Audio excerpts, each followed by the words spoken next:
हमारी पार्टी प्रत्येक दिन डिफरेंट विषय के साथ आप लोगों के साथ विमर्श करती है और उसी कड़ी में आज मैं आप लोगों के बीच में उपस्थित हूं।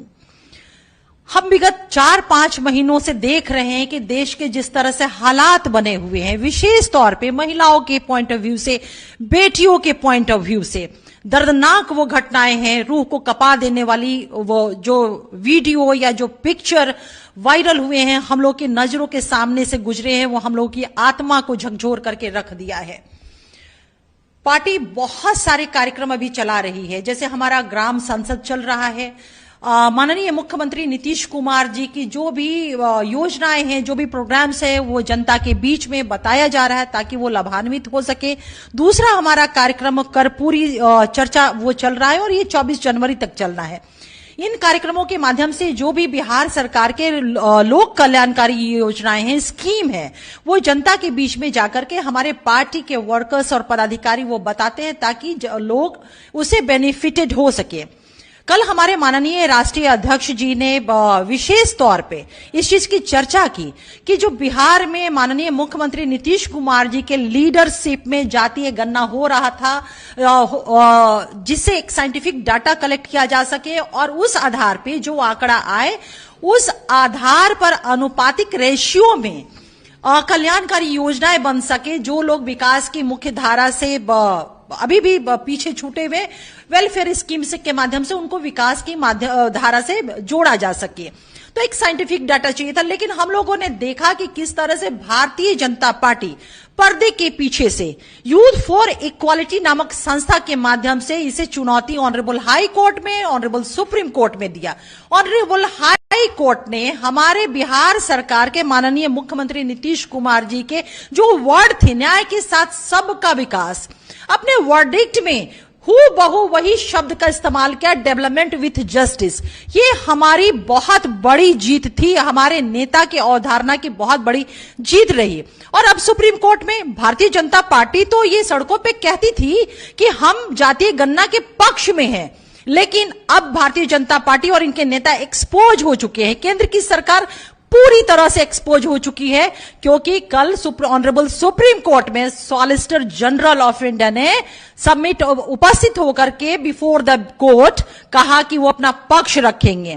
तो मैं ये आगाह करूंगी अपने लाइव के माध्यम से, ऑफिशियल प्रोफाइल के माध्यम से, कि आप सभी लोगों को भारतीय जनता पार्टी के इस चाल चरित्र चेहरे को पहचानना होगा, सचेत रहना होगा, सतर्क रहना होगा, क्योंकि ये पार्टी, केंद्र की सरकार पिछड़ा विरोधी, अति पिछड़ा विरोधी, दलित विरोधी, महिला विरोधी और साथ ही साथ गरीब विरोधी भी है। तो सतर्क रहने की आवश्यकता है।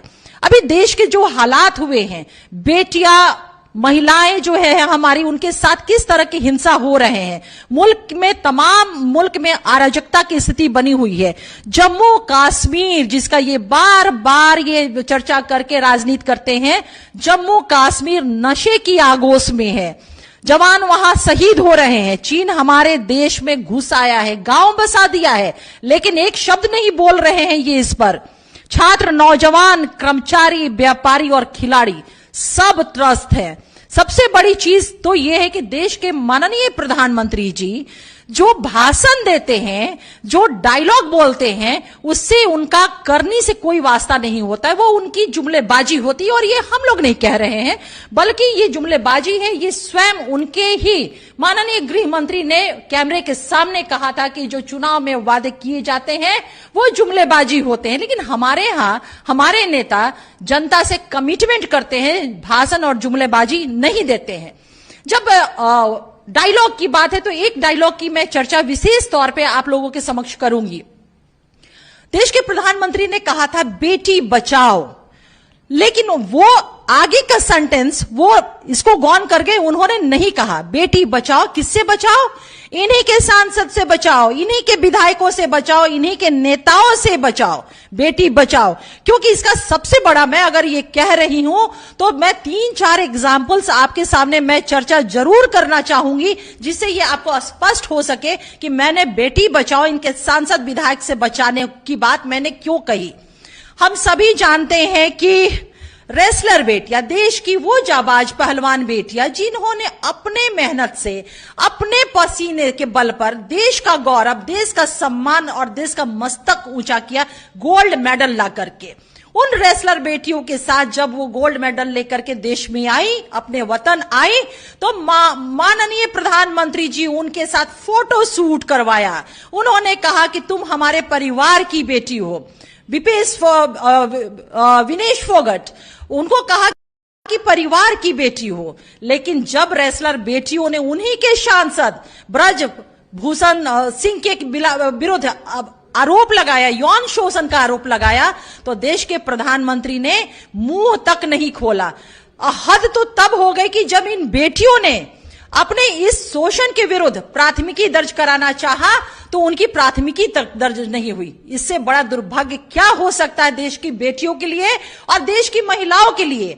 ऑनरेबल सुप्रीम कोर्ट के हस्तक्षेप करने के बाद उन बेटियों की शिकायत पे प्राथमिकी दर्ज की गई और अब तो पुलिस को भी मानना पड़ा कि ब्रज भूषण शरण सिंह, जो इनका सांसद है, भाजपा का सांसद है, वो यौन उत्पीड़न में आरोपी जो है वो उसकी संलिप्तता पाई गई है। इससे बड़ा शर्मनाक क्या हो सकता है कि देश के तमाम कैमरों के सामने, लोकतंत्र के चौथे खंभे जिसके कहते मीडिया के सामने, बेटियों को सड़कों पे घसीटा गया, उन्हें कहीं ना कहीं शर्मसार किया गया, उन्हें परेशान किया गया।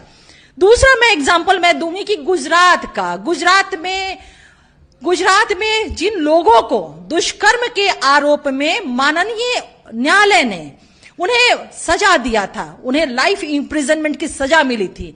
गुजरात सरकार, बीजेपी की सरकार वहां की, उसने क्या किया, उन दोषियों को हमारे समाज में दुष्कर्म का दोष से निकृष्ट, घिनौना और गिरा हुआ शायद कोई जुर्म नहीं माना जाता है, लेकिन वैसे मुजरिमों को, वैसे दोषियों को जिनकी दोष सिद्धि हो गई थी, उन्हें रेमिशन का लाभ दे करके जेल की सलाखों से पीछे किया गया। और रेमिशन बोर्ड का भी आप जानेंगे तो आपको ताज्जुब होगा कि रेमिशन बोर्ड में जो नियमावली है, कौन लोग रेमिशन बोर्ड के मेंबर होंगे, इससे हट करके ऐसे लोगों को रेमिशन बोर्ड का मेंबर बनाया गया, सदस्य बनाया गया, जो भारतीय जनता पार्टी के विधायक और भारतीय जनता पार्टी के नेता थे। यहीं तक हद नहीं हुई, शर्महीनता की प्रकाष्ठा तो यह है कि जब वो दोषी जेल से रेमिशन का लाभ लेकर के बाहर निकले तो उनका स्वागत इस तरह से बीजेपी के लोगों ने किया जैसे जंग आजादी का वो जंग जीत करके आ रहे हों। तीसरा, एक ऐसा विजुअल, एक ऐसा वीडियो जिसने हम सभी को सोचने पे मजबूर कर दिया और हम सभी की आत्मा रो उठी, वो थी मणिपुर की घटना। मणिपुर 100 दिन से ज्यादा हो गए जल रहे हैं। वहां की बेटियों के साथ किस तरह से निर्ममता के साथ उन्हें सड़कों पे निर्वस्त्र करके घुमाया गया। 72 दिन हो गए एफआईआर दर्ज होने में, वो भी honourable supreme court of India के चीफ जस्टिस ऑफ इंडिया ने जब सो मोटो कॉग्निजेंस इस विषय पे लिया, तब जाकर के देश के प्रधानमंत्री ने अपनी चुप्पी तोड़ी। और आपको आश्चर्य होगा कि चुप्पी कितनी देर के लिए तोड़ी, मात्र उन्होंने 36 सेकंड मणिपुर की बेटियों पे उन्होंने बोला, मात्र 36 सेकंड। आप समझ सकते हैं कि देश के प्रधानमंत्री जी की संवेदनशीलता मणिपुर की बेटियों के साथ जो हुआ उसको लेकर के क्या है। सबसे बड़ी चीज कि वहां पर उस सरकार को लेकर के, उस दृश्य को लेकर के जो चीजें निकल करके सामने आई, सब लोगों ने आह भरा, सब लोग रूह कांप गया। लेकिन देश के प्रधानमंत्री और गृह मंत्री के ऊपर इसकी जरा सा भी उनके ऊपर असर नहीं पड़ा। उनकी संवेदनशीलता और उनकी निर्लज्जता उन्हें नहीं धिक्कारा। कारगिल युद्ध के एक फौजी ने हम सभी के सामने सोशल मीडिया पे आके कहा था कि कारगिल युद्ध में मैंने अपनी भारत माता के लिए जंग किया और अपनी भारत माता की, अस्मत भारत माता की मैंने रक्षा किया।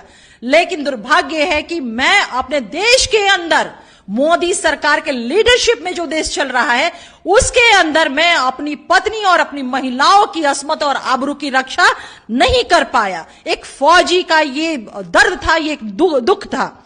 दूसरी बात कि जिस बीजेपी की सरकार जो मणिपुर में वहां पर है, बीरेन सिंह की सरकार, जिस सरकार पे उन्हीं के विधायकों का विश्वास नहीं है, वहां के महामहिम गवर्नर का विश्वास नहीं है, honourable supreme court of India का जब वहां की सरकार पे विश्वास नहीं है, तो अभी तक आपने अपने सरकार को, बीजेपी की जो सरकार, बीरेंद्र सिंह की सरकार को बर्खास्त क्यों नहीं किया? क्यों